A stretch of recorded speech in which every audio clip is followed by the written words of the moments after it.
Hi, David B. and Cooley from TV Worth Watching. We're doing Best TV tomorrow.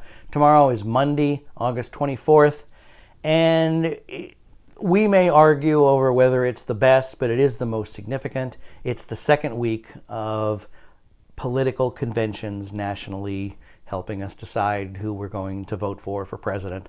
This week, it's the Republicans' term. Last week, it was the Democrats. And what I want to do, since of course I haven't seen what the Republicans are doing this week, is talk about what the Democrats did, because the Democrats had to go first in a pandemic, redefine everything with no blueprint. And except for one thing that I hated, they did just about everything right.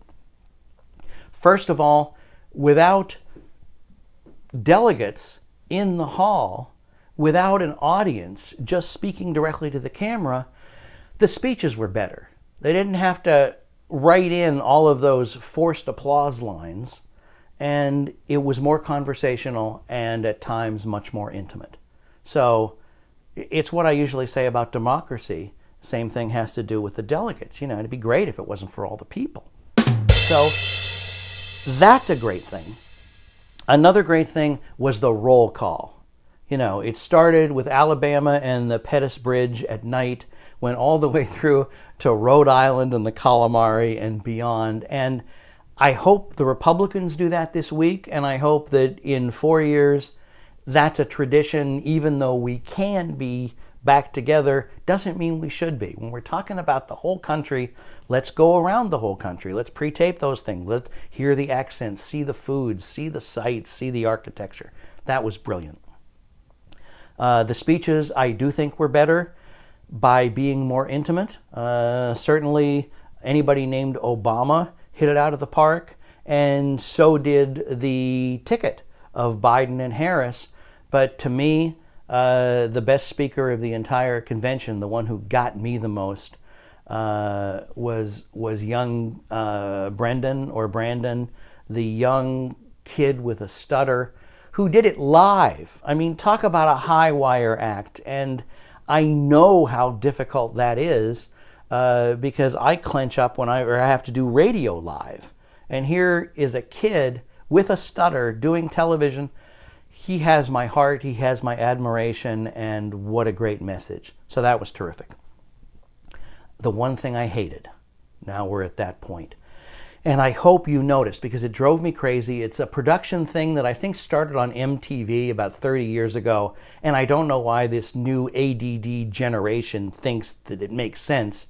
Like, you can't just have one person talking to one camera all the time, which is how we've done Best TV tomorrow.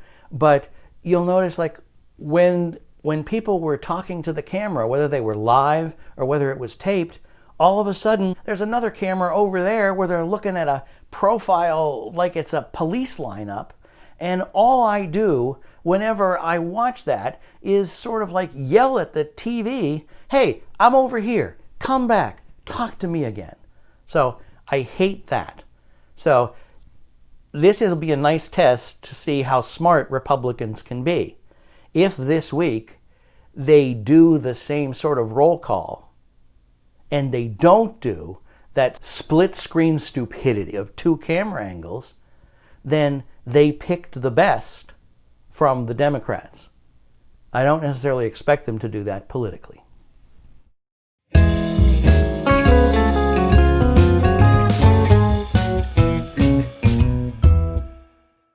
Hi, my name is Braden Harrington, and I'm 13 years old. And without Joe Biden, I wouldn't be talking to you today. About a few months ago, I met him in New Hampshire. He told me that we were members of the same club. We stutter. It was really amazing to hear that someone like me became vice president.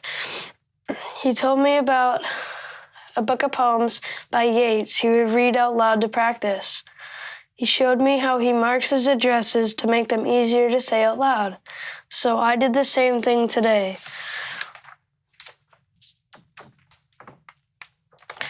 And now I'm here talking to you today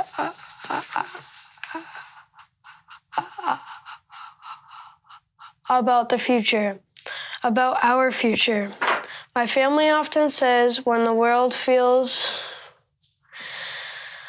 better before talking about something normal, like going to the movies. We all want the world to feel better. We need the world to feel better. I'm just a regular kid, and in a short amount of time, Joe Biden made me more confident about something that's bothered me my whole life. Joe Biden cared. Imagine what he could do for all of us. Kids like me are counting on you to elect someone we can all look up to. Someone who cares. Someone who will make our country and the world feel better.